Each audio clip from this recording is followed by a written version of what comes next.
All right, welcome to the Best Man Podcast, where Joe and Dave talk, make fun of each other, make fun of life, make fun of social media, make fun of anything we can make fun of. This is the Best Man, Dave. That's my best man, Joe. What's going on? Another thing, buddy. How you doing? Chilling.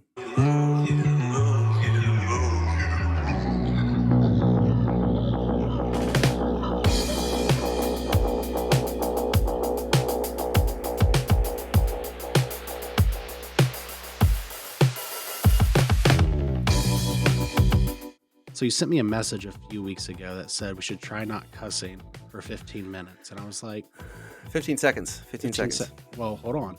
So Oh, I was like, explicit. That's stupid. I don't want to do that. And then I was listening to Bert Kreischer and Tom Segura, and they were saying in the first 15 minutes of a podcast, it kind of checks it and it censors it based off of that. And so all of their podcasts, they bleep out all of the cussing for the first 15 minutes, and then it's free reign after that. I could do that probably. I Yeah. don't, I don't even know I'm if we glad have you to told me that. bleep it. We can just like self-consciously or like 15 minutes. Yeah. F I mean, YouTube. Let's keep this thing moving. the more that we do this, the better I'm going to get at this editing Yeah. thing, I hope. So the goal is going to be always to just increase our ability with doing podcasts. So I hope I can do bleeping stuff and add all kinds of shit. And hopefully eventually we can, I just said shit. 2 minutes. And maybe it'll Let's make see. Jason Cunningham happy for me having a potty mouth that I've grown up with. Potty mouth. So that's so funny. I mean, my dad. I have always had it. I I was know you have. I know you have. 15 I'm years aware. old hitting on moms on a soccer field and watching dads and players try and fight me over it. Like, it's always been there. Yeah, you've been a brave soul most of your life. That's for sure.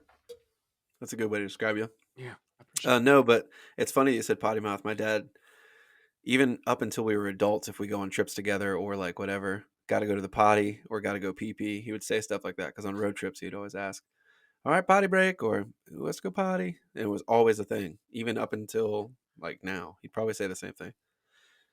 Love him to death. He cracks me up with just like some of the quirks. You know what I mean? Especially because I am inheriting some of Oh, yeah. those.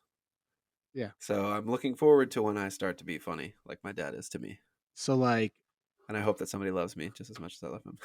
like Jess will like yell at me if I start getting too like vocal with my language, but then every now and then, like I wouldn't cuss for hours, and I might say something. She's like, "Hey, the kids." I'm like, "Girls, what do you think their first word's gonna say? Like we've already heard all their first words. It wasn't we nailed it." Like,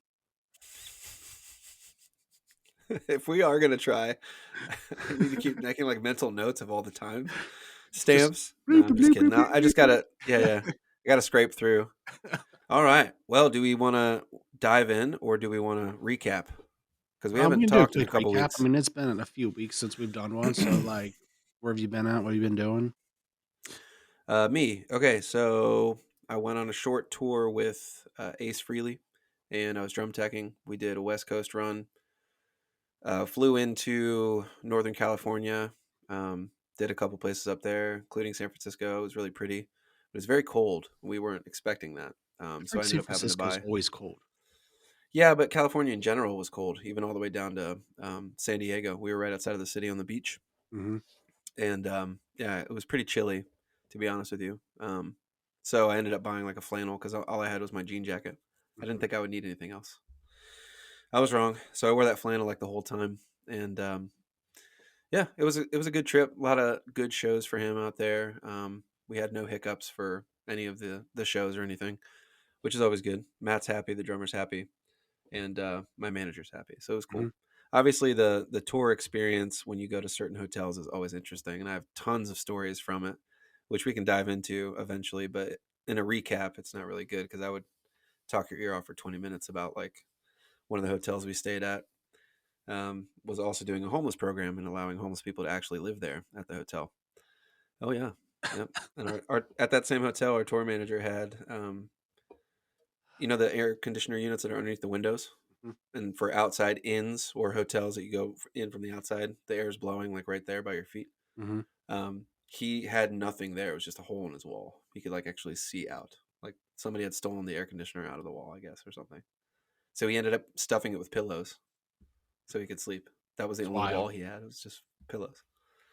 So that was one of the weirdest places I've ever stayed for sure. But we had some really cool hotels in addition to the not so cool ones. So we stayed in the Hollywood Hills Hotel, which is like up by this really good sushi restaurant in the hills of California. Like you can see the Hollywood sign on one side, downtown LA on your right. Like it was perfect. That's cool. So we stayed there 2 nights in a row. So we had a couple days off before we left for our next show. It was cool. Mhm. So yeah, I got back Tuesday night.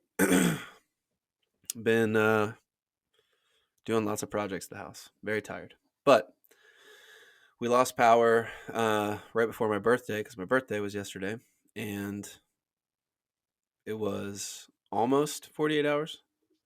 It's like 36, right? Something like Yeah, that, so or close. what's wild about that storm, so that happened Friday?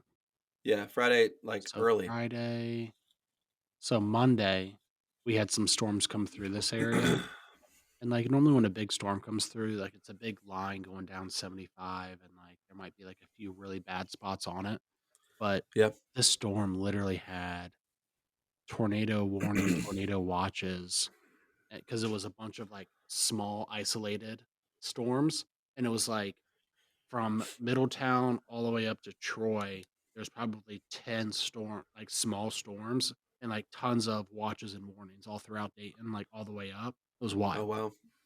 Yeah, it might have been the same chain because we've had a lot of these storms lately. Just Mhm. not as bad as this last one because it was like tornado watch most of the day, but a wind advisory the entire day. So it was insanely windy. So we actually only got a little bit of rain, and it was mostly wind. It was crazy, dude. So Hitting the side of the house, it was so loud. mom lives in Lexington, Kentucky, and I Oh yeah, guess on Lexington. Friday, they had a stay at home warning, like, telling people to not go out in public. Really? Yeah, Wow. I mean, it was that bad, huh? maybe you had the same thing and didn't know it. We probably did. She watches the news more than I do. I like that show. Yeah, it's not my favorite. So she was watching it when the wind was getting real bad. And we watched some of the end of the trial for the Murdaugh murders or Yeah, whatever, okay. which Did is you watch crazy. the trial or did you watch the documentary? Or did you I both? watched the documentary and then watched some of the highlights from the trial when he O was found guilty. okay. Yeah, so I watched the documentary in all in one fell swoop and, like, Okay. wild. Was that Like, the HBO one? it's on, Netflix. One fell swoop. Okay. Because I watched the Murdaugh murders, and I thought that was Netflix, and then the other one I think is HBO or something. But I wanted to watch the other one, so the Okay. one that you watched, I would like to see. So So the you should net watch the Murdaugh murders one. okay. Just a different take, probably. So the I felt maybe that's what I've done though, because I felt like I've heard this story before, but it was just told so differently. Because this one was so much about, like, the kids and the kids' friends telling the story, Yeah, and, man, they painted a terrible picture for that kid. yeah, not wrong. Like, Yeah, I don't I know. mean, I'm not It's saying that one. the kid's innocent or anything, but, like, God, like, you're 10 minutes into it, and you're like, "Man, this." Yeah, they definitely make him out to be um, pretty messed up. But I don't know. It's all his As much as parents still, like, it's 100%, like, his buying him all the alcohol, giving him all this stuff, like, oh, enabling for sure. the kid didn't like, maybe he knew better, but, like, he clearly didn't, not because anytime he got in trouble, he called dad, called grandpa, nothing happened. I think that went for all of them too. You know what I mean? I think Yeah. they all got away with drinking a bunch and nobody cared. Mhm. That moon. Is the moon bright? The moon is Carrie's peaceful. coming to say hi and bring me a brewski. Hey, Joe. Miss Lady. Hi, Miss Cheers. Lady. Have Thanks, babe. fun. Appreciate it. Oh, oh, that's going on the podcast. X-rated, X-rated. X-rated. Yeah, the moon Yeah, is super I'm shutting bright. the garage. Can you send me a picture of the moon so I can show Joe? Yeah. Thanks. You need to see it because the one benefit of us having no power was we have for some reason, did I tell you about the street lights we have Mm-mm. in our backyard? So our neighbors, very nice people. They live, if you're facing our house, they live on the right. We don't have anybody that lives on the left. But unfortunately, there's a telephone pole with a light that's super bright back in their corner yard, which is in the back of our corner yard. Mhm. And so it shines straight into our bedroom and our bathroom all night long whenever it's dark. But also when you're on the back patio looking up at the stars, There's that it's really light. hard to see them. It would be a shame if somebody had, like, a BB gun and shot it out. It would be a shame. But on the other side of my house, there's two more. There's two more on the other side in the Yeah. other yard. So we have quite a lot of light in our yard, which is really annoying. But when the moon's out, and especially when the moon's been out lately, it's been gorgeous. And we didn't have any power for a couple days. Yeah. So we saw the stars the way that we should see the stars out here in the country That's with no awesome. lights. It was awesome. Have you ever seen the movie Um, Two Guns? yeah, they just put it back on Netflix, I think. Yeah, like Mark Wahlberg and Denzel, yeah. Remember that scene when they're great shooting the actor. Denzel chickens? Washington. Yeah, yeah. Holy cow. Yeah, that's a great picture. I'm gonna send this to you. Okay. So in this picture, my my example is met, and I'll put it on the podcast because it's actually a really good picture of the moon from our backyard. But you can see that the tree and our fence are glowing with this orange red light. So you can see that. Oh, yeah, Oh, that's a wow. really cool picture Yeah. of the moon. That's our backyard, right? But then that light is illuminating our whole backyard. That's how bright it Annoying. is. So I mean, honestly, if we got rid of that, the view would be even better because you So can why see do the stars they really have it well. on every night? It's automatic, and they can't turn it off. Why? So it's whoever owns the property. I don't think they own the property. Whoever owns the property a long time ago, they like paid for it because somebody went around and sold lights as a salesman to all these people to put on the telephone poles, I guess. Hmm. And so they had to have the power company install it, and they can't take it down without the power company's permission. Yeah, I think like So a it'd be a big deal 22 to ask them. would fix But that. what? I think like a 22? 22 would fix that. A slingshot? I don't want to get in trouble. Shotgun, like I don't know, like Yeah. there's options. No, as we get to know them better, they're super kind people. So as we get to know them better, I might ask them, would it be a big deal if you guys could turn that light off? Yeah. Or do you need it? Because they're old. So they might like to have their backyard lit up just in case. Because, I mean, he did shoot an armadillo and like there was a ricochet because he shot it with a shotgun and it hit the side of my house. And I was on the phone with my dad and like something smacked the side of the house. I was like, what's going on? And then I heard another like boom, boom. And he was shooting this armadillo like right outside our fence That's because awesome. I guess there's armadillos that like burrow Yeah. and they tear up the ground. And he has a little bit of cropland right behind their house. I didn't And he know does that his own. armadillos were that far north. I didn't either. It was crazy. And he was like, yeah, they ruined the crops. So I shoot him. And I was like, okay. It was flailing So around I on the shoot ground 'em. and bleeding. Yeah, but I was like, yeah, you hit my house. And he was like, oh, I did? Huh. Sorry about that. That's all he said. And the wife was just like, hmm. And I was like, no, no, no, no. No, you shot my house. They're super, super cool people, though. But it was just funny that it shot an armadillo, and I guess it's a big deal. So, That's so um, funny. So we got this skunk roaming around my house that like it hit Geo like this past summer, like sprayed him right in his nose. oh, But that's like rough, man. he keeps coming around and like we found out that they don't like lights. And so we've been keeping our back Interesting. porch light on and then we're wanting to buy another light to put on our shed. And but ever since we've been keeping that back porch light on all the time, like he hasn't came around. So it could be something like that maybe. Yeah, could be. But I'm excited for the plants. We talked about that before we got on the podcast. Hmm. We just planted a couple apple trees in our backyard, and they're called cocktail apple trees. They come with 3 different kinds of apples. We had no idea. We're very excited because we'll have Fiji, uh, Gala, and Yellow Delicious apples, all from one tree. We have 2 of them. But okay, do you want to jump into what we're going to talk about today? We can, yeah, Music. Joe music. and I wanted to talk about the music that influenced our lives. Me as a musician, and Joe as a music fan, huge music fan. Mhm. Your family has always gone to tons of shows, and when I was younger, Joe knows, but a lot of you might not know.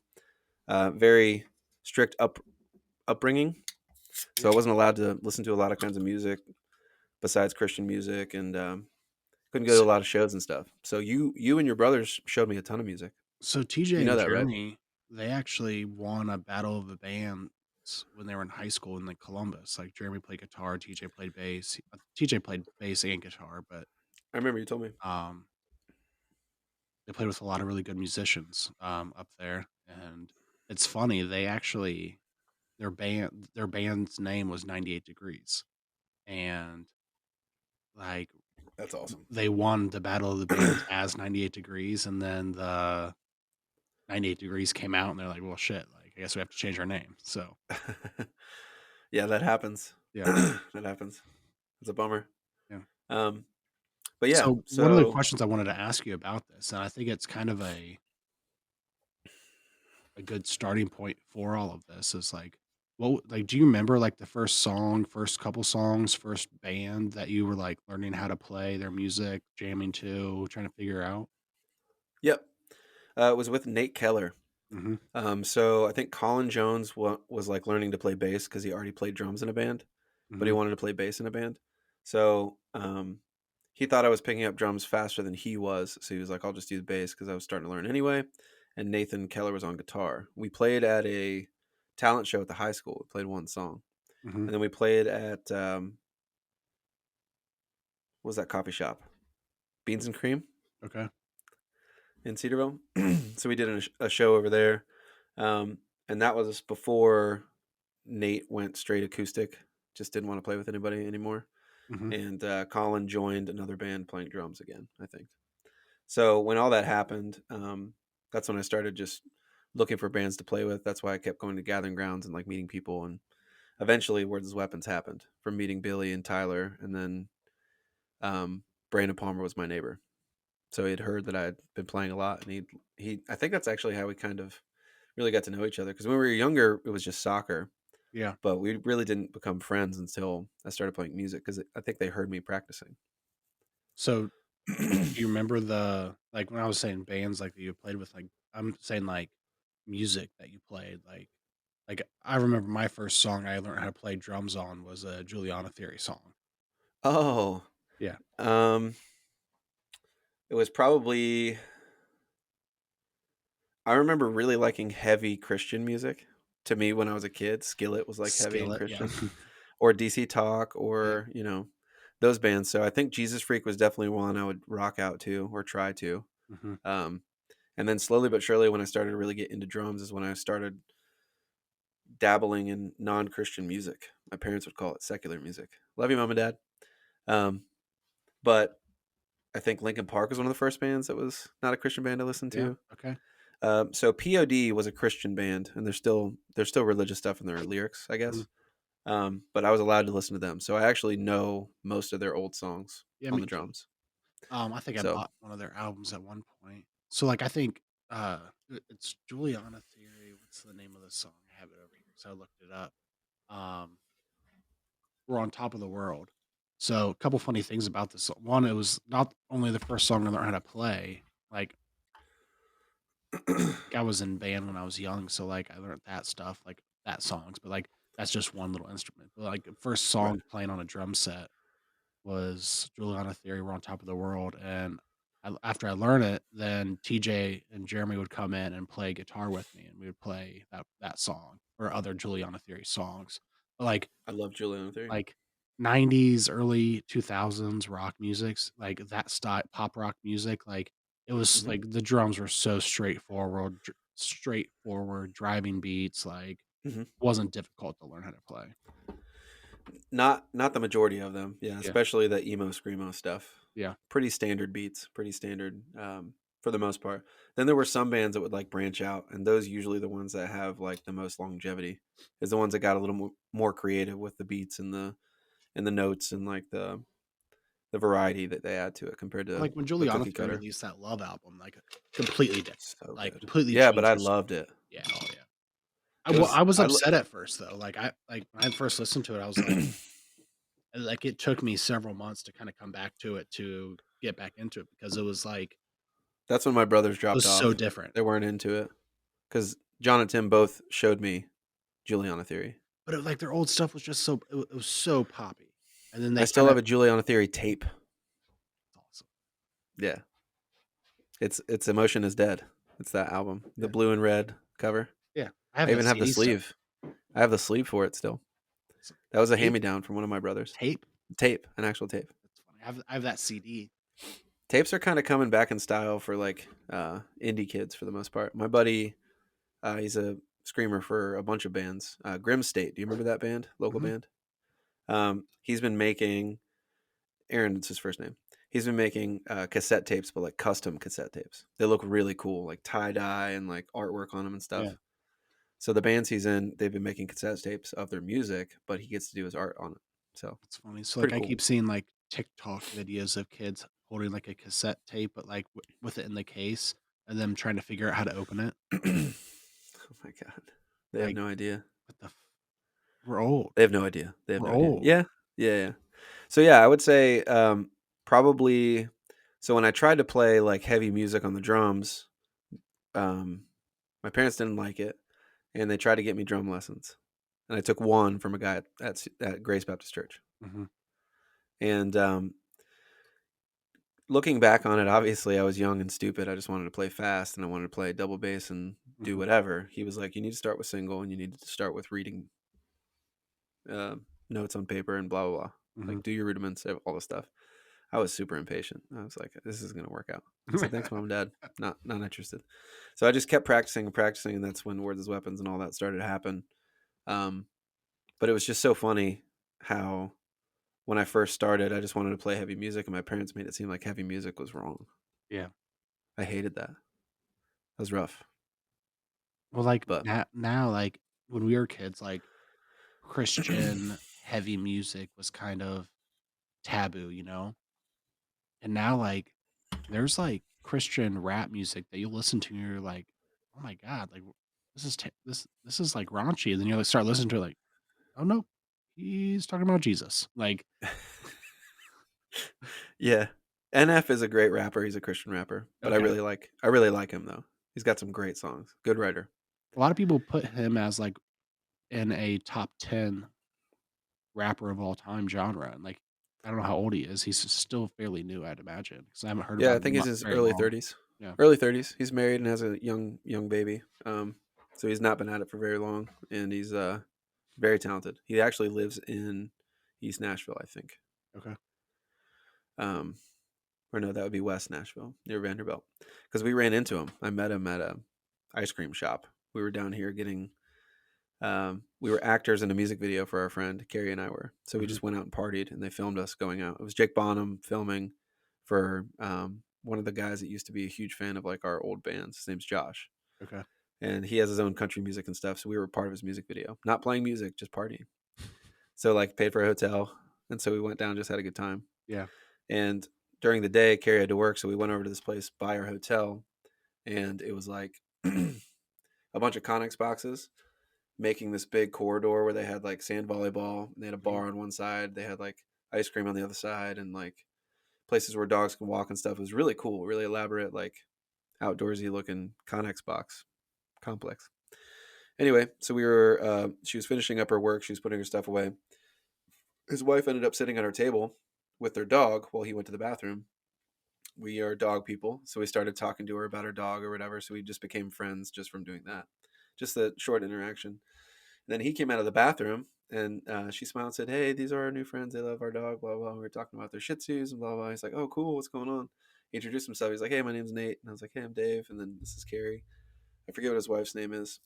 I knew who he was immediately because I love music videos. Yeah. I'm still one of the only people, you and I do, but I think we're some of the only people that actually watch like YouTube music videos like we Mhm. used to on MTV. Um, I honestly think I one without a doubt in my mind, I think if they brought back, like, a TRL of some sort of version of that, where you could do, like, a live voting, something like that, like a TRL meets, like, The Voice, like, a daily show, I think people would dig it. I think people would watch it. yeah, I agree. So So I was bummed I didn't have any business cards, but we didn't talk about the music industry at all. And him mhm, and his wife went on their way to go get ice cream, and probably we love went to that. the bar. Huh? Probably love that. They Like probably did. Yeah, a yeah. normal interaction. I'm gonna ruin it though, because there's Okay. more to the story. Okay. So we went to get beers or whatever, and then after they walked away, I told Carrie, I was like, "So that's NF." Nate, the singer. Yeah. She's like, what? And I was like, yeah. When he shook my hand, I saw real music on. He's tattooed on his arm. Yeah. I didn't think about it at first, and then it like clicked. Like, all right, yeah, that's how I recognize this guy. Okay. He's NF. So he was over watching volleyball, and somebody else was talking to him, and I think that they might have been punishing him because he's NF and people know who he is. So I went up and I was like, "Hey, I'm not going to bother you. I know who you are.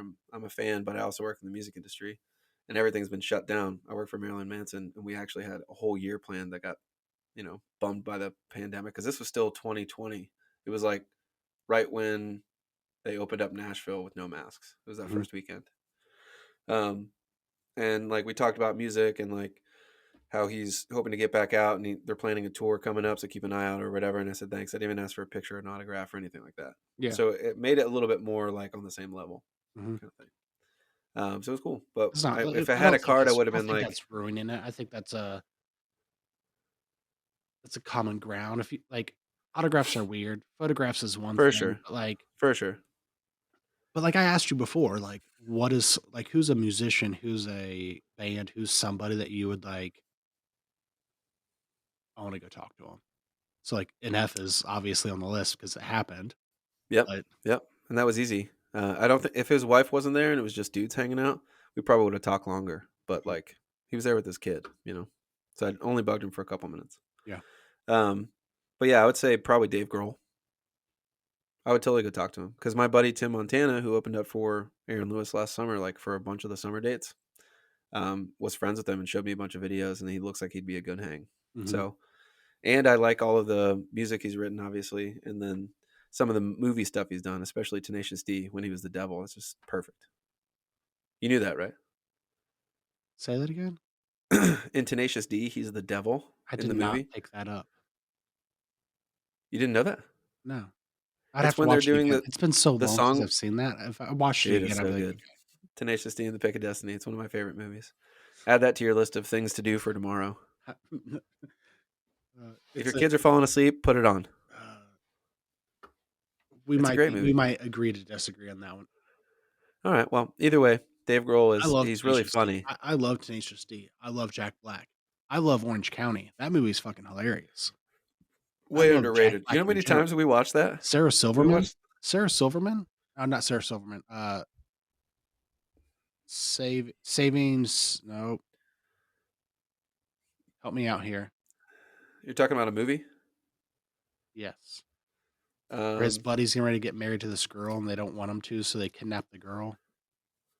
Oh, it Saving is Saving Silverman. Silverman. It Yeah. is Saving Silverman. Yeah, you said it right. You said it once already. That movie where he's wearing the pantyhose and he has the legs still on it. Oh yeah. Oh yeah. Um. Yeah. In any case, I would say Dave Grohl. What about you? Who would be your like if it was a celebrity musician wise? Who would you go up and talk to and Musician-wise. hang out? Just be like shooting the shit, maybe having a whiskey, something in a comfortable setting to where you can just have a good conversation with somebody, not like a fangirl. So I got two. And like one is more recently. Like, and this is out of left field is Cody Johnson, country singer. Yeah. What's So what's that song he had that was really like his main single? I'm gonna look it up. got it right here. You got it right there already. Yeah. Till you can't. Yeah.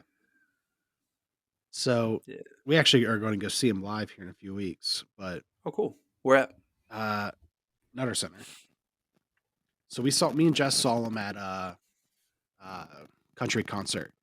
And it wasn't that he was taking shots at country music or shots at directly at the bands that were playing around him. But he was saying stuff like, if you don't have a fiddle in your band, you can't call yourself country music. And then he's like, if you have a DJ in your band, you can't call yourself country music. And like between songs making comments like that. And like I fucking loved it. Like Yikes. like me and you in other episodes made comments about how country music has turned into a streamline for pop rock, pop music. Like there's a whole genre of country music that they call themselves country music, but it's not country music. And so, like, country music always had its, like, honky tonk country, it's southern country, it's all this stuff and, like, storytellers, and I get that. But, like, I still consider that just streamlined country music, and there's this whole genre of new country, and, like, I don't know if it's a fad, I don't know if it's here to stay, I don't know if it's w what it is, but it's very interesting how, like, just this entire genre is just evolved into these different factions. But Mhm. just the way he talked, like, he was somebody, like, I would wanna get a drink with him and, like, shoot the shit and, like, understand, like, where he's coming from. Mhm. And then the other persons, I'm gonna put 2 together. Because if I could get them Okay. both in the same room, I feel like it would be just fucking awesome. Okay. If I could Who? get Post Malone and Jelly Roll in the same room, I feel like I would shit my pants laughing so hard at some point. Like, I just Probably. I just think Probably. that they're really cool human beings. They're interesting, and, like, I think they're both insanely good musicians. They can cross genres. They can do a lot of different things: rap, rock, sing, play instruments. Like, it's very cool. But at the same Mhm. point, like, I like them on podcasts. I like them talking. I like them hearing about them because I feel like they have a Mhm. cool story to tell. Yeah, you sent me that Bussin' with the Boys. That was cool. Yeah. That interview. He does a lot. Um, He does a lot with the bus. Jelly does a lot of stuff with Bussin' with the Boys. He's been on there like 4 or 5 times. Like, it's cool. oh, really? Yeah. That is cool. Um, I guess I didn't give a second one, but I feel like I would like to hang out with the guys in Thrice Okay. because I feel like having a conversation over a couple cups of coffee, like gentlemen, Mhm. is how they would be. I don't know why. Even though their old music is like pretty heavy, I feel they like had that's some like a really heavy cigar. I feel like songs. a cigar would be present. Yeah, Like, yeah. Yeah, just chill. yeah, like Speaking of that, they actually have a documentary, or not documentary. It's a podcast. It's a revisited Artist in the Ambulance podcast okay, because they redid that album. They re-recorded it okay. and they released it. So they talk about re-recording it and playing it, and they also talk about when they originally wrote it. What's So it's a the cool. drummer for Thrice? Like, at one point, he was like your favorite drummer. He's a very good drummer. You're thinking of Under Oath. Aaron Gillespie was my favorite drummer for a long time. Okay. Um, Thrice's drummer is great, super solid. His beats were really creative. Breckenridge is his last name. Him and the bass player are brothers. Hmm. Okay. First names I don't know offhand. I'd have to look it up. So one of my favorite stories of I say that line, man, like we could put that on a t-shirt too. One of my favorite stories. Do you remember when we saw them in Chicago? Yeah, yeah. Did we ever tell that story on here? Because we should. No, we definitely we haven't, and we should because like the getting home is my favorite. Like, is so reckless. Like, Well, can you do the reckless part and I tell the story of the show part? yeah. Okay, tight. So Joe and I went to go see Thrice, Brand New, and Me Without You in Chicago in 2006, maybe my senior year of high school. It was later than that. Let's go 2007, a year later. But I still lived with my parents. Yeah, because I was Yeah. not.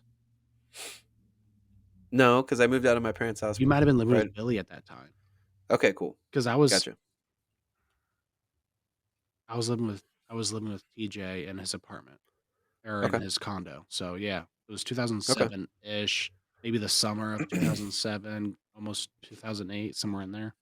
Right. So before I ever had been on tour, before I had ever gone professional as a drummer, or any of this stuff, I was still hadn't got my feet wet really at all. So we were young bucks. I remember that. Um, but yeah, getting out there wasn't that big of a deal. Did we stay at your friends on the way there and on the way back? Just on the way there. Just on the way there. So we stayed at Joe's friends in Fort Wayne, which is a great time. I remember that. But Man, when we got to that yeah, kid could be a whole story. yeah, I don't. I'm gonna let you handle that. I don't want to talk about any of these people. I don't know. I don't know them well enough, but that was weird. Um, but we went to the Congress Theater in Chicago. Awesome theater because they took out all the seats. Remember, Hmm. it was like caved or concave or whatever, so you could actually see in the back because it was kind of a Yeah, ramp. it was. So I remember it being very big. it was big, yeah, good sized show. Me Without You killed it. I think both of us, that was the first time we had seen them. We Mhm. were both really impressed. And obviously, Thrice performed very well, and we were stoked about Brand New. When they had 2 drum kits and they set it up there, that Yeah. was so much fun. So yeah, that was one of the better shows I remember from when we were younger, for sure. Do you remember All those the bands hold up. waiting in line to before we even got into the show, and the lead singer from Me Without You was, like, giving food to people, and, Yep. just hanging out with, as one of the just hanging out, like, hooking people up, like, it was cool. Yeah. Yeah, he was super nice. He even gave a sandwich to a homeless guy. Yeah. I remember that. Yeah. Yeah. So, what happened on the way back, Joe? So, 1, I remember being we were up, like, damn near f front row, front stage, and, like, there was this group of, like, little smelly boys in front of us, probably, like, middle high Smelly school boys. age, and they stunk so bad. Like, it almost made it like, it was overwhelming how bad they stunk, and, like, that sticks out to me so much. Really? Yeah. I don't remember that. Oh, I don't know how you couldn't. Like, Not with this overwhelmingly, they honker. stunk so bad. So, on the way home, we're 19, pushing 20. We're probably 19 at this point. Um, Went to a buddy's house on the way up, drank beer, hung out, went to Chicago the next morning. Didn't have any real money to do anything in Chicago.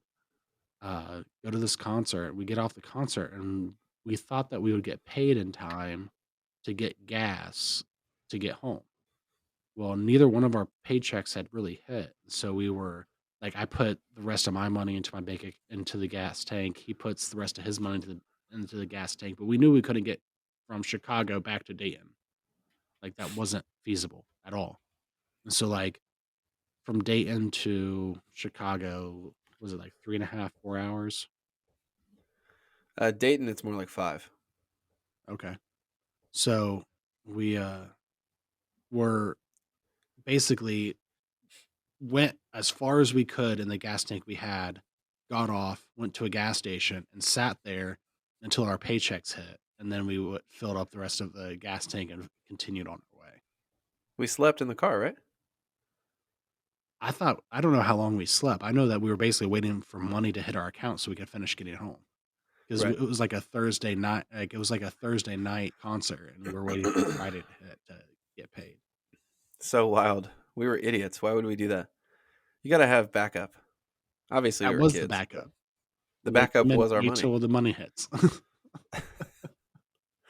Yeah, that's a good time though. Yeah, Man, Thrice Brand New, Me Without You. such a good concert. Killer show. Yeah. Yeah. Um, do you have any other, I have a story where we went and saw, so what's that little venue at Riverbend? It's Riverbend and then the smaller one right next to it. At Riverbend? Yeah. So there's like the giant amphitheater at Mhm. Riverbend, and then there's a smaller one kinda off to the side. I don't know. So, That's not just Riverbend Part 2 or something? no, there's another stage there though, right? Yeah, yeah, because they always do Warp Tour and there's 2 amphitheaters. Yeah. Just a smaller one. It's more indoors, kind of. Yeah, it has a name though, I forget what it is. So we saw Dropkick Murphy, Flogging Molly, and, um I'm gonna forget the name of the last band, like a '90s punk rock band, Okay. and, uh, such a fun show. Such a Really? fun show. But, on the way down there, like, we went to B-Dubs on Brown Street, drank a bunch, hopped in the car, drove down to Cincinnati. Great idea, right? So, we get to Cincinnati, and we all get, Solo cups, right? And 6 of us kill a bottle of vodka in these Solo cups. So, like, filled 70% of the way each cup, right? Top them all off with orange juice. So they have the bike security guards come through, like, "Hey guys, there's no tailgating here. You gotta chug it or dump it out." And we're like, "I don't want to chug this, man." He's like, "We gotta dump it out." He's like, "It's one or the other." So like all 6 of us look at each other, we're like, "Bottoms up," and Oh, like wow. to the skull. So it was I believe it. Me, TJ, Jeremy, Oop. Joe Sickman, and then the late Eric Sprance. And so we go into this show waiting for that to hit, right? So we continue to drink, continue to party, have a great time. Great concert, had a blast. Make it back out to the car, and we're getting ready to leave. So everybody's peeing outside the car. Like once Oh again, my god. TJ's truck, the Dodge Ram. So everybody's peeing outside the truck. They have the car door open. They're facing the car, pissing. Well, we're all 4 or 5 of us sitting here staring at each other, pissing. Dick's just out for everybody to see. I'm like, I don't want to do this. So I turn my back to the car and just piss out into the public. And Oh as my I'm god. pissing, everybody's in the everybody's done back in the car. And I'm sitting there pissing into the fucking wind. The security bike guy comes up. He's like, "Hey, put it away. Get in your car and get out of here." I'm like, "I'm peeing. I can't stop peeing." It's like, "Put it away. I can't stop peeing. Put Oh it my god. away." Like we're having this whole back and forth, back and forth. They're in the car yelling at me, "Stop pissing and get in the fucking car." Finally, I throw it in there, hop in the truck. TJ takes off. They're like, "What the fuck were you doing?" He's like, I was like, "Everybody's sitting here staring at each other's dicks. I didn't want to do that." And they're like, "So you gave it to the whole world to see?" In hindsight, I understand your guys' logic. At the moment, it seemed like I was in the right one. So, dude, we get in the uh for sake, we'll say Jeremy was driving. Okay. So Jeremy's driving. We get in the car. We start going down the road. We realize Jeremy is not in any state to be able to drive. So we pull off the next exit, switch drivers. That person makes it up 20 minutes, realize that's a bad idea. Switch drivers again. Like it makes it all the way back around to Jeremy. Jeremy finishes the leg. Like Oh my god. That's terrible. that's not exactly how that story and how the names went, but like it was something similar to that. So funny. Dude, that's wild. I remember some of the fun ones. Like we could we'll wait to talk about the Columbus Third Eye Blind show, if you know what I'm talking about. Yeah, so man, I got like Let's talk about the Madison Theater one where I got kicked out and I had to sleep in the in the truck.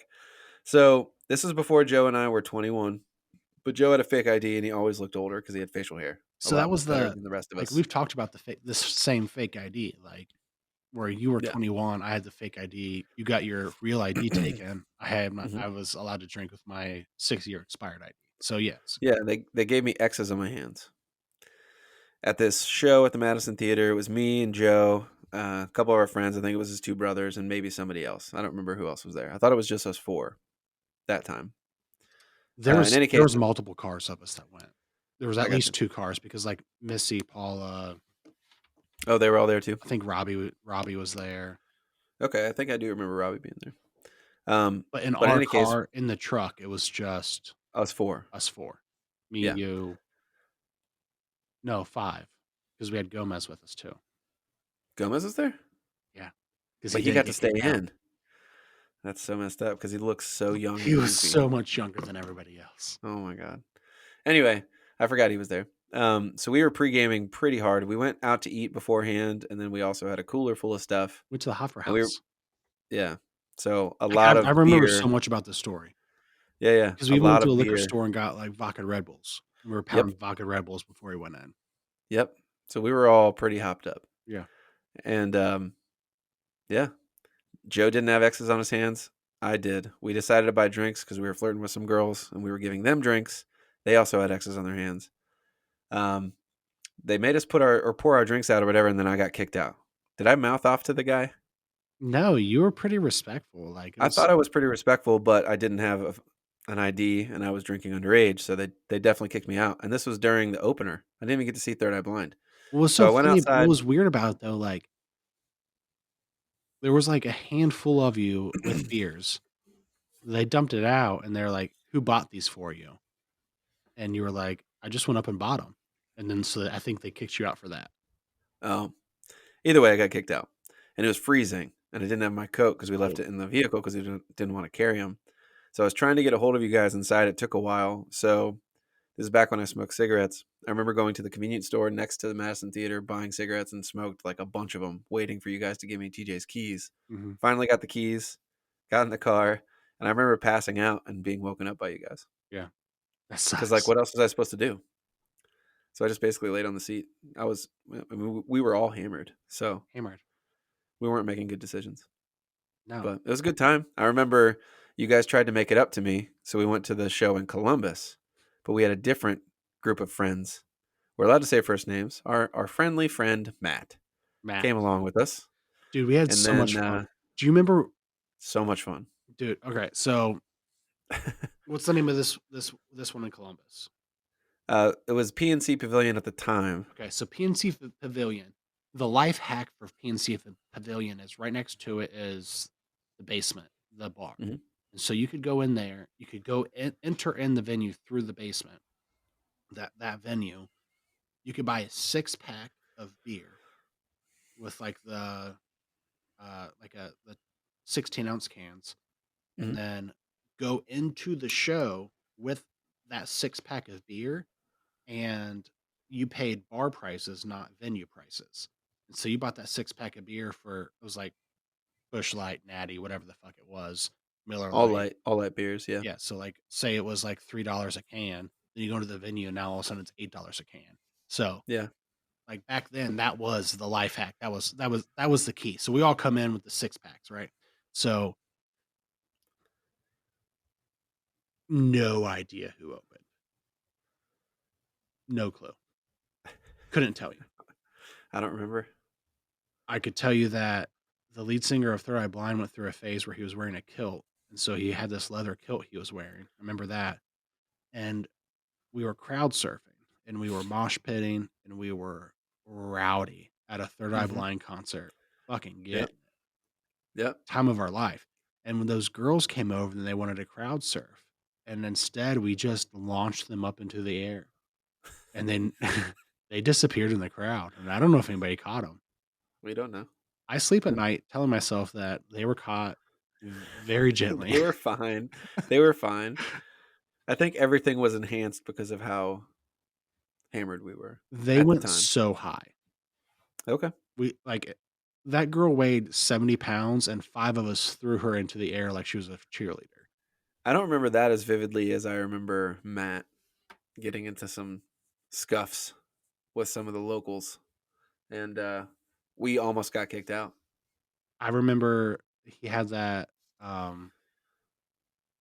gentleman talking to him, and he didn't Uh-huh. realize that he was a gentleman hitting on him Correct. until we told him, and then things got weird. Yep. He wasn't cool with it. It was so funny. Yeah. Good times. Yeah. So this is a Um, funny one whenever we got home though. Like so Jeremy, the deal was we drove my car up, I drove us up, but Jeremy had to drive us back down. And we were getting so rowdy, Jeremy sprained his ankle and rolled it, and like it swelled up like twice the size of what it was supposed to be. And it was his right foot, so he couldn't drive. I remember. So he drove from the venue to Hilliard, and we got to Hilliard, and he's like, I can't do this. It hurts so bad. So we stop at that we go into that Waffle House. We walk in that Waffle House, and like the Hills Have Eyes was the wait staff, and we're like, we aren't doing this. So we go to the gas station next door. The Hills Have Eyes for the wait staff. That's so messed up. Oh my god. I have the perfect visual. It That's a brought you great back to that description. moment instantly. Yeah, terrifying. So we It's so bad. It's so mean. Sorry. so, Sorry. so we get back in the car, go to the gas station, and everybody gets out, get some drinks, get some Gatorade. We're trying to pull it together to make it the rest of the way home. We got like 45 minutes to make it home.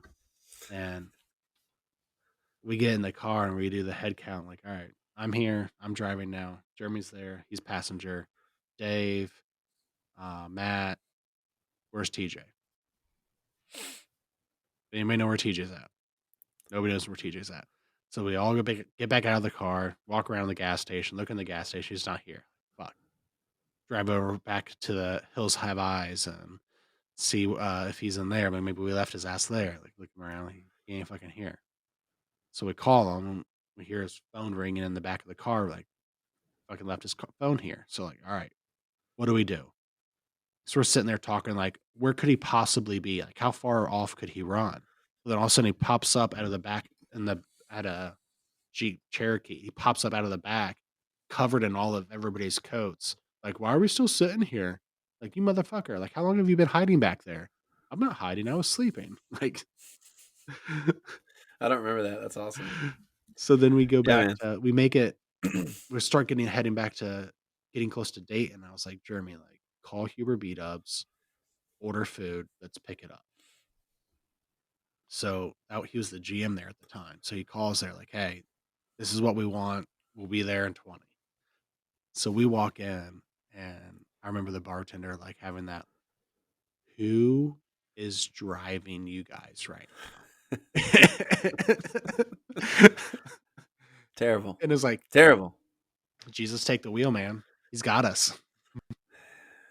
This is before Ubers were very common. Long time ago. Common, like a thing. They didn't exist. Yeah, they didn't exist. Didn't exist. Man.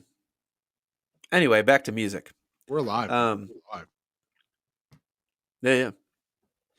We are alive. We made bad decisions and nobody got hurt.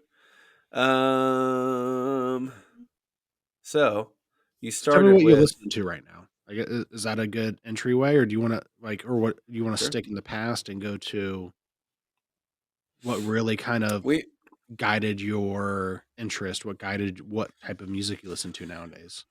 we can go down that path. We both kind of got into heavy music. You kind of got After me we into heavy music. So like I listened to like screamo and stuff like that in high school. Like I didn't really listen to much metal until I met you. Yeah. Like I was real big Um, into like Taking Back Sunday and Story of the Year and that style. And mhm. then you kind of and I got me still more like all into those Azalea those Dyne bands. and Mhm. that stuff. Yeah, As I Dying is probably my first heavy band. Old Under Oath was super heavy, like thrash metal heavy. Hmm. A lot of people don't know that because their stuff, over the years has changed quite a bit, kind of like Thrice.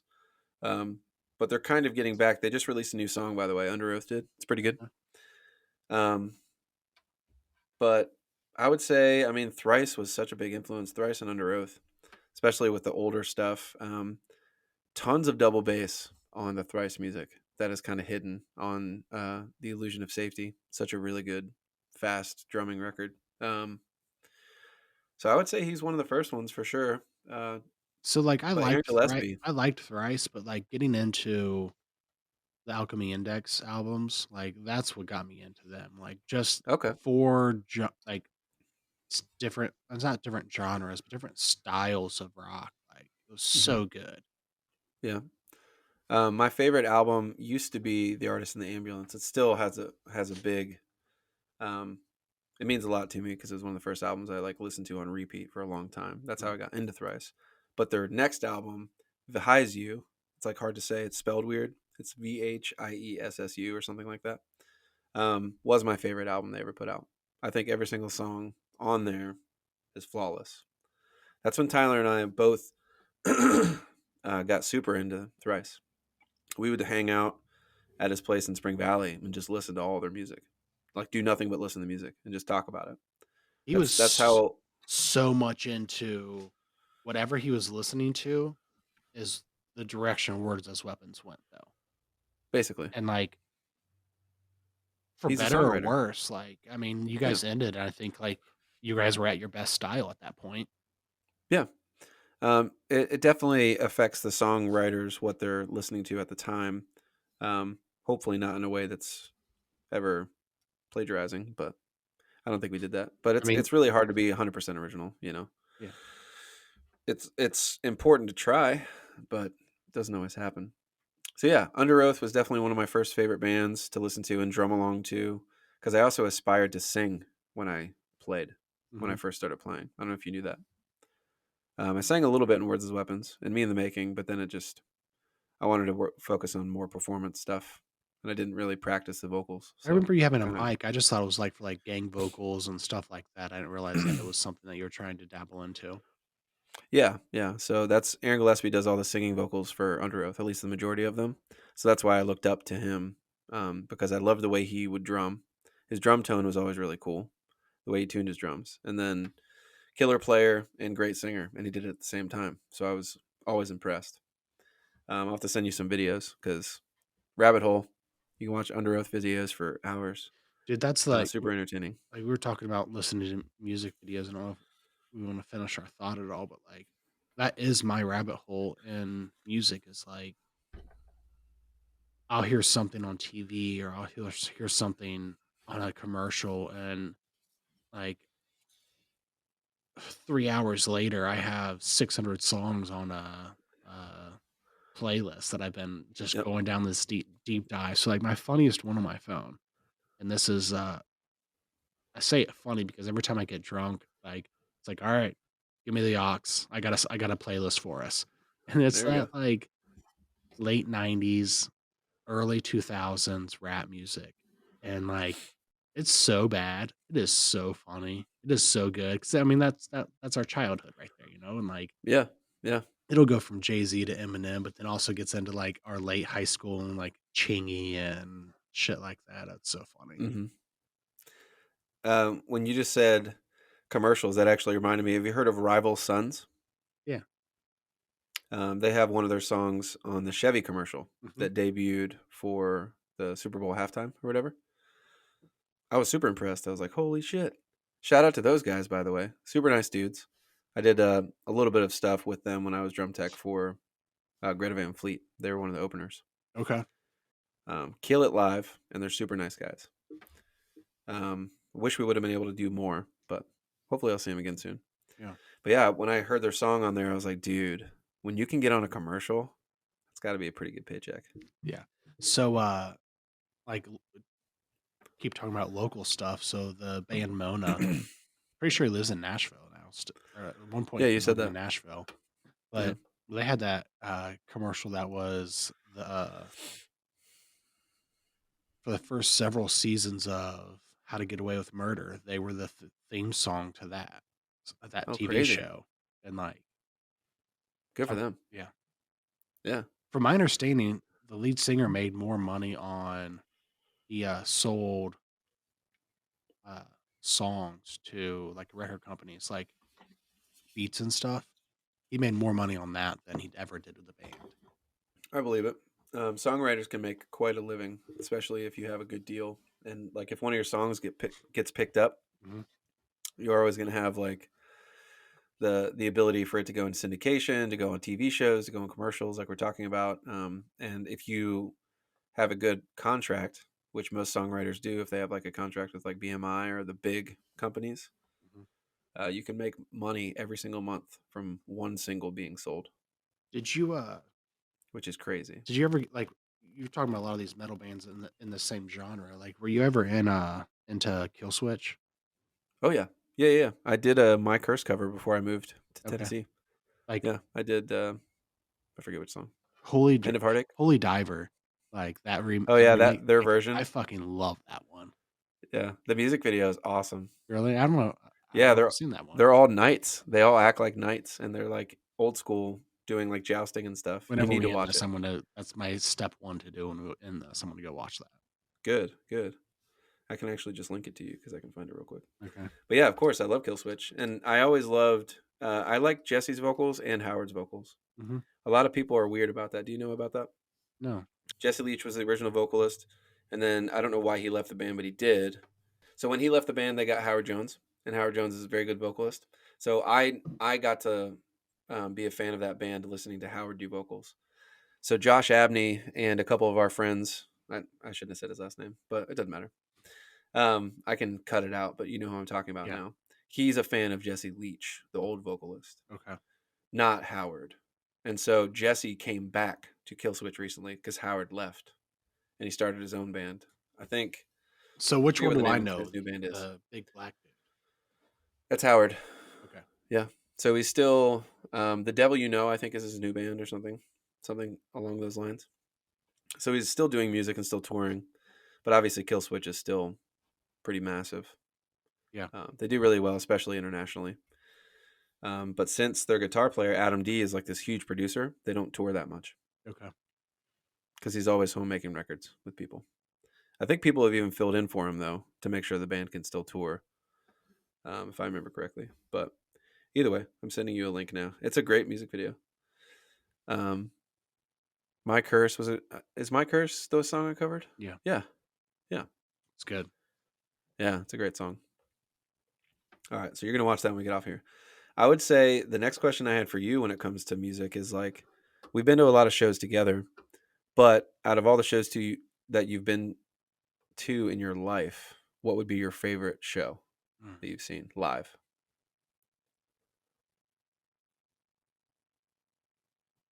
So I have a lot that Well, like give me top three then.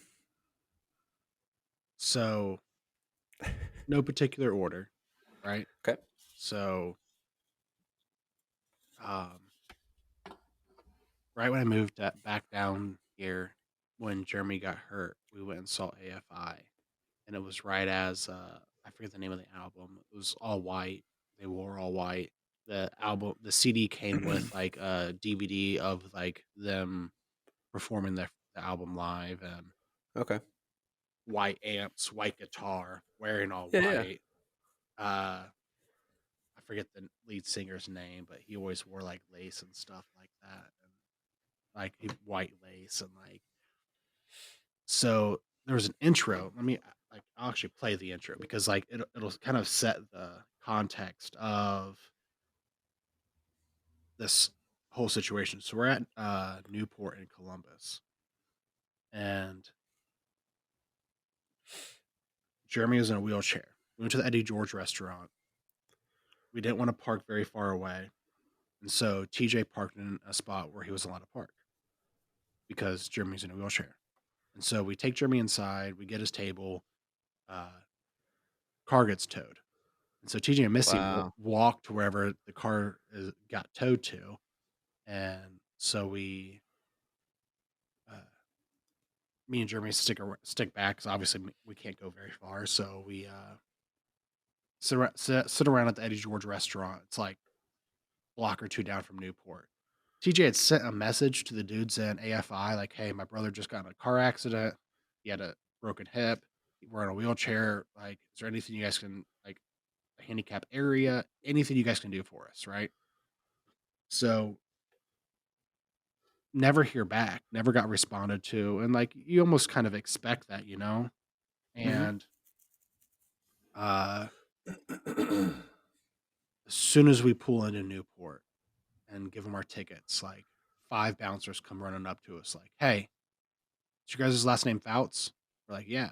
They're like, "Okay, we got you. The band told us you were coming and told us about your situation, so we have a spot upstairs for you to be able to so you can see the whole concert, see the whole venue." And so they had the whole balcony and everything set up, so we're dead center of the balcony, kind of like a little bit to the right side, kind of close to the bar. And so like they had this whole spot like sectioned off for us. Like they literally picked Jeremy's ass up in the wheelchair, carried him up all the stairs, put him into the That's awesome. spot, and like then at the end of the concert, they came up to us like, "Hey, you guys ready to go?" We're like, "Yeah." Same thing. All the bouncers stopped all traffic coming out of the concert, carried him down the That's stairs, gave us a little bit of a head start to get out, and then let everybody come out. Like that's such sick. a awesome experience of like a lot of things people didn't have to do it. But like so we're in the concert waiting for it to start. And this is Oh like yeah. the prelude, right? Mm-hmm. But There's weird noises coming from your microphone. this is the crowd is singing this song for like 20 minutes before the band came out. Whoa, Like just doing this. What? that's What? crazy. Like I Pretty don't know cool. if there was an opener. No clue. But like they Sounds like an epic night either like way, though. so cool. And like I'd never seen anything like that. I don't know how many concerts, how many shows I've been to, but like I've never seen a crowd chant the prelude of a album before the band even comes out for that long of a time period. Right. Like it was Right. so cool. That's awesome. Yeah.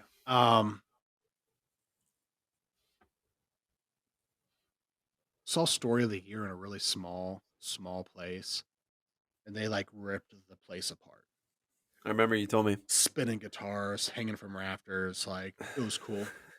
Yeah. And then like a year later, they were so massive. So like that stuff's always cool. Like when you kind of Hmm. like buy into a band early and like they end up making it huge, like it's always kind of cool. Yeah. Um, I think like all of like the Third Eye Blind stuff is always cool. But I saw Jimmy Eat World's 20th year anniversary of when they released Future's album. I went to like one of those that concert. That concert was really cool, really I cool. believe it. I believe it. And like Nice. 20 years, I mean, they still rep. Like they're still really good.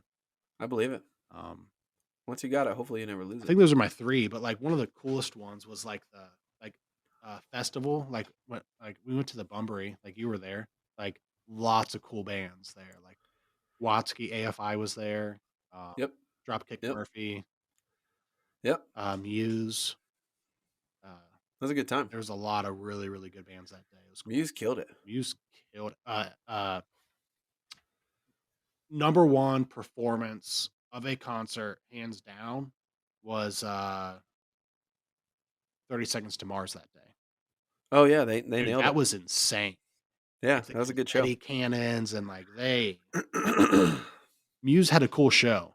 Like, They did, but yeah. performance wise, like that 30 Seconds to Mars was insane. It was Yeah. a great performance. I think it was mostly Jared Leto, to be honest with you. Yeah, I mean, He stole the show. he killed it. Like Yeah, he he stole did the like show. 3 songs from the sound tower in the middle of the crowd. Like Yeah, with an so acoustic cool. guitar. It was cool. Yeah. Man, I've been to a lot of shows, Joe. I don't know what I would do for my top 3. So I got to try to narrow them down cuz we would do going for As I almost was an talking hour through 10. it, I was like thinking of more, and so it made it worse. Like I said 3, but I actually said like 7. That's okay. That's okay. That's how we want these conversations to go. We don't want it to be, yeah, I like that band, Yeah. and then nothing else Next time we happens. come It's on, I'm boring. like I'm gonna name like 4 more. Like I No, we can. saw This might be a weekly segment. Like, what is our most recent favorite show, or like just something with music? Because we're so involved with music, we need to talk about it more. like I went to country concert and saw and the opening act was Kane Brown, and right after Kane Brown was Lauren Elena, and right after Lauren Elena was Luke Combs, and like they were the 3 openers on the day, and like now they're all Killer show headliners. though. Like Yeah, yeah. like It's crazy to think about. and I didn't know a single one of Luke Combs songs, but then like at the end of the day, I'm like, dude, that dude Excuse me. is Sorry. sweet. Yeah, all those. I remember I did a show. Billy Brown, one of the guys that I fill in for sometimes, country guy. Hmm. He mostly does covers, but he has some originals too. But he gets to do opening slots for a lot of bands because he knows everybody. So he gets cool opportunities like that. So we played at a place called the PBR Bar in Yeah, Louisville, and Louisville. If you haven't been there before, you need to Louisville. go. Say it like you have a Louisville. mouthful of marbles. Mhm. Yeah, that's it. Um, Nailed it. yep, nailed it. So PBR Bar. If you've never been, it's cool. It's the professional bull riding bar, not the PBR beer Hmm. bar. Um, so we played there a bunch doing cover band shows, but then one time we got to open up for Lauren Elena and got to meet her band and stuff. All super kind people. I'm still drummer friends with McCoy, her drummer, who does vocals for her as well. Like does Okay. backup vocals while he plays. Pretty awesome. Good drummer. Yeah. So I guess I need to say at least a few concerts. Yeah. Say a few. Let me get a beer real quick. And we're back. All right, is it my turn to tell my favorite shows? I think so. Okay. So, my first, I have to say it. It's probably I would say top 10, but it was my first like real show I went to. I So think I know maybe it was this. because Maybe it was because it was my first show I ever went to. So there were two that I went to in the same year, I think, but I think this one was first. So my sister was dating a guy in Cincinnati, and he was like a rock and roller dude. And my parents trusted him to take me and her to a concert at Bogarts. They're pretty oblivious at the time. But I was 14 and I was down for whatever because I just started to get into like heavy music. 14 or 15. And she was like 17, I think, at the time, something like that. Because we're less than 2 years apart, somewhere in the middle there. Mhm. So I don't remember. It doesn't matter. So she was still too young to go by herself, my parents thought. So that's kind of why they allowed me to go. I was like chaperone-ish. But we went to Bogarts and we saw Blindside and Trust Company. Yeah. Do you remember those bands? I love Blindside. Dude. I So that's the only time I've ever seen them, love and they Blindside. killed it. I fell in love immediately. But So when I that lived was with one my of my dad and first. mowed that like all that big old yard he has out there, I would listen to the Blindside album on repeat. Like love Blindside. Like Dude, so good. that's a weird guilty pleasure I have is Blindside. Doesn't need to be guilty. There's no reason to feel guilty. They're from Sweden, but they're sweet people over there. So there's no reason to feel guilty. um, in any case, so That's a I cool remember first the concert. yeah, I remember one of the things that stuck out to me at that concert more than other shows. First of all, first rock show I've been to, and they were loud rock and roll. Mm-hmm. Second of all, dude, the singer of Blindside walked out onto the crowd. Like people, first time I have ever seen someone crowd walk, kind of like people just held his Yeah, feet up, that's sweet. and he just walked out to the middle of the crowd in the middle of this breakdown. He's like screaming and like strobes are going everywhere. It was one of the coolest things I'd ever seen at the time. So yeah, first experience with the show was that. So my, tall order, I guess, for my next shows after that, and all the local shows I played after You go that to sucked gathering so bad. grounds, like these six Right. people out here need to get their act together. Well, that and dude, so many memories from that place. But yeah, the shows were always the same, always boring. So that has to stick out as one of my favorite ones because it was one of my first big ones that I'd been to. But one of the first times I ever saw Slipknot was insane. They put on one of the best shows I've ever seen. Like high energy the entire time for every band member. Like So all 9 of them on X stage. Fest. No, I never went to X Fest. Okay. Not once, actually. So I saw them. First time I saw Slipknot was in 2015 on my first tour with All That Remains. Okay. So the first day I met the guys in All That Remains. So I flew into San Bernardino, or I flew into LA and rode out to San Bernardino, California. It's like a suburb. And that's where they had Knotfest. Just so happens that the same day that All That Remains was playing, Slipknot was headlining. So that was the last show that Ben Harkerode, who played drums for Whitechapel, was drum teching for All That Remains. I was coming in to take his place. Okay. So he kind of gave me the rundown of the kit and showed me how to set everything up, and I kind of just shadowed him that whole day. When I wasn't working, I went around and checked out a bunch of other bands, and I knew some of the bands that were there, so I went and like said hi to Miss May I and some of those guys. Mm-hmm. But for the most part, I was just stoked to see some of the headliners. So I saw Bring Me the Horizon, they played, and then Slipknot played. Bring Me did okay. They used to be a really really fun band to like see live, but now it's a lot of digital stuff. Yeah. And people are into it. I'm just not into it. That's okay. But yeah, Slipknot, best stage show, best lights, best sound. They all perform great. I'm not sure if they use tracks. They probably do for some stuff because they just have to. But I know that the guitars are actually real. The vocals are real. Drums are real. Even if they're triggered, he's still playing all that stuff. So like, respect. You know what I mean? So I would say that's definitely number 2 for shows I've been to. Number 1 is really hard. There's too many factors at play. I mean, that Thrice Brand New show was one of my favorite shows. It was a lot of fun, and I loved Brand New, and I loved Thrice. I still love Thrice. Mm-hmm. So like the first time seeing them live, it's kind of a big deal. I don't even remember who headlined that one. Who opened? I think it was Brand New. Yeah. Yeah. Even if it was a co-headliner, they played last. Yeah. Okay. Which happens.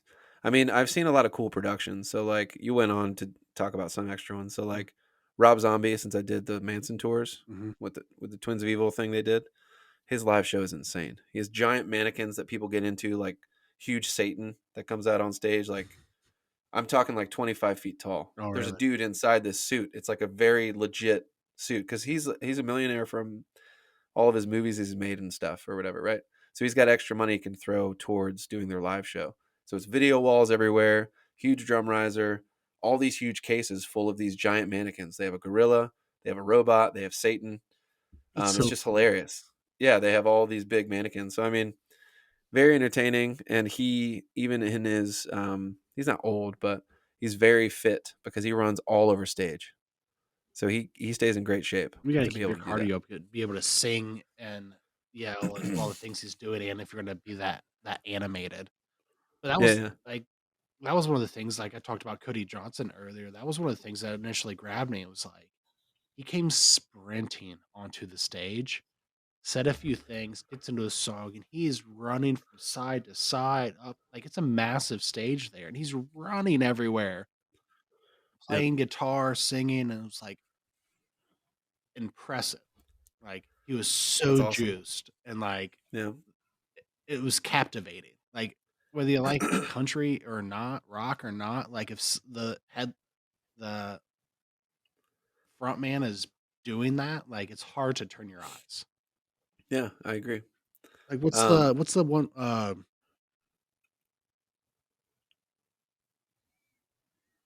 Story of the Year singer? He has, like, this elaborate microphone spinning trick he does the entire time.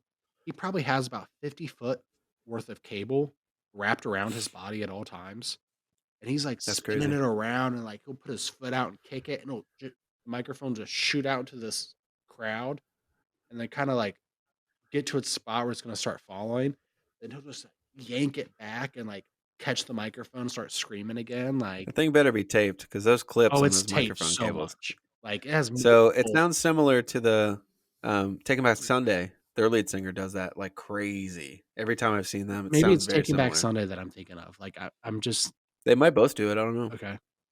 Yeah, No, but I it's know Taking that Back Taking Back Sunday because Sunday I saw guy, Taking Back Sunday he opened up does all the for stuff. Coheed when I saw him in Columbus, and that's when I saw Another him. great band live, Coheed. Um, but yeah, I remember the lead singer throwing the microphone and spinning all the way around his neck So many to times. here, and then he would whip it with his body to spin it back. Oh man, I guess I really am sunburned today. Dude, he had that cord Bummer. wrapped around his neck like 15, 20 times. Like, Yeah, yeah, crazy live show. So yeah, there are so many bands. I mean, that I've been privileged to see because of my job. You know what I mean? yeah. I've never The seen a lot of, like, the big, like, rock theatrical, like, I was never real I don't know how to say this. I enjoyed a lot of, like, the mainstream rock music. I never was diehard into it enough to be able to pay the amount of money it took to go see him. So, right, that like, makes sense. a lot of the That's why bands festivals. yeah, a lot of the bands you're talking about, like, I never really saw many of those guys. So, like, once when they made it big, I kinda lost track of them. But, like Yeah, it was cool to be. I mean, working for Corn was awesome, obviously, because mhm. that's like iconic. So when they play some of those classic songs, it was still fun, even as a worker. Oh, I bet. But we did those shows with System of a Down, and that was a blast. Oh, I bet Those that guys, was those guys rip still. Yeah. So I would say like there's so many I've seen that it's hard to compare all of them, but like the ones that really stand out to me, definitely System of the Down. 18,000 people singing Chop Suey is hilarious. Um, you can't Can't replicate replicate that. that. There's no No, replicating it. no. But what's more intimidating than any concert I've ever been to is the power that the guys at Metallica had on stage for 60,000 people. They stopped playing a song and had the crowd sing the harmony of the guitar, and everyone did. And I was like, just came side stage after we had loaded out to check it out because we were leaving soon. Only got to see like 3 or 4 songs, but that was one of the parts I saw, and I have a recording of it on my phone. I'll have to send it to you. It's insane. Like that feeling to be on stage like that, to control that many people. That's cool. Yeah, That's cool. yeah. So that was one of the biggest things I've seen where I was just like, it really is like if you ever get a chance to be at that level in the industry, I don't know if there's anything better than being on stage and having that much power, even for a brief second. And Yeah. not just that much power, but like your music has touched that many people. So it's like So it's a powerful feeling. Doesn't mean you have like physical power. You know what I mean? yeah, so like powerful moments like and songs like so I told so many people to go watch that Taylor tribute and like if you aren't that into music and you aren't that into production, then you might not watch that whole thing and just be amazed how fast they're changing drum kits and microphones and that whole aspect of that most people were like didn't catch on to. Like that part was impressive.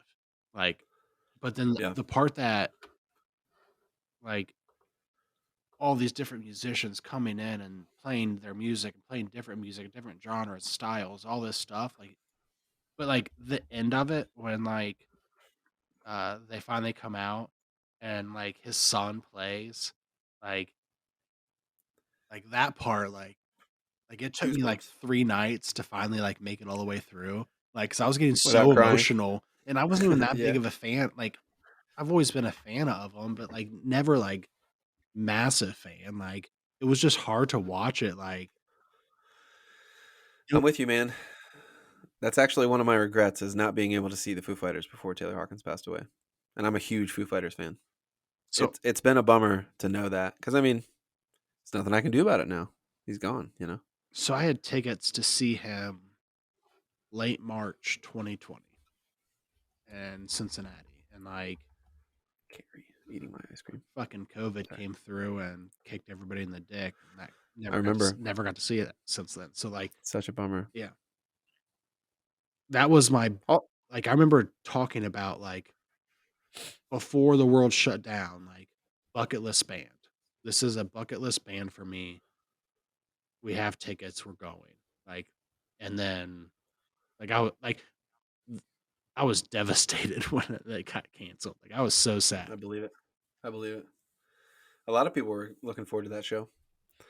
I think a few of our friends were going to go too. Yeah, With Shane, I think Shane and his friends were going to go. I would imagine he was there. Would be Yeah. there. Yeah. Yeah. They go to a ton of shows. I will commend them for that. Like, even though they're busy and they have kids and Andy plays a ton of shows, Let's see they how still make time let's see how big to of a go. fan he is. He shares this, comments on it every time he is. How many Clutch concerts have you been to? Correct. Shane, how many Clutch concerts? Tell us. We want to know. Yeah. And if it's Yeah. not Clutch you've gone to the most, what band have you seen the most?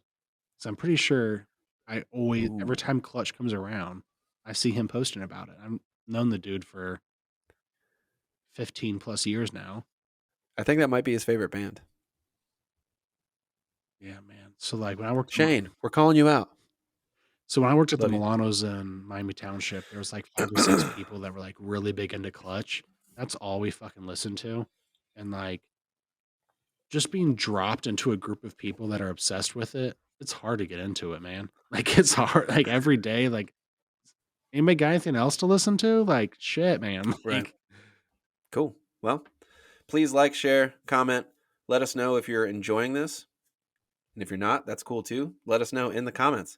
And also share it with your friends, even if you don't like it, so then they can share how they feel in the comments. yeah. Yeah. We have a couple Everyone's welcome. we have a couple of sleuths running around on the internet that we've been giving us some good feedback for. So It's been great. It's been great. We enjoy it. Joe calls them sleuths. I call them trolls. Whatever you want to call them. Usually it's people behind screens that are only brave when there's something in front of them, ladies of the night. separating them from actual people. Yeah. Ladies of the night. Oh my God. Cool. Anyway, thanks guys. Yep. See ya. See you, buddy.